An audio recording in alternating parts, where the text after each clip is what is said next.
রাজস্থানের একটি সামরিক পোস্টে ভারতের সেনাপ্রধান জেনারেল উপেন্দ্র দ্বিবেদী বলেছেন, পাকিস্তান যদি মানচিত্রে থাকতে চায় তাহলে রাষ্ট্রীয় পৃষ্ঠপোষকতায় সন্ত্রাসবাদ বন্ধ করতে হবে, নতুবা কঠোর পদক্ষেপ নেওয়া হবে।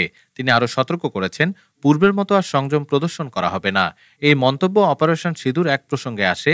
দুপক্ষীয় সীমান্ত উত্তেজনা ও সাম্প্রতিক কূটনৈতিক টানাপোড়েনের মধ্যে মন্তব্যটি করা হয়েছে। ভারতের প্রতিরক্ষা মন্ত্রীও সীমান্তে একই ধরনের কড়া সংকেত দিয়েছিলেন।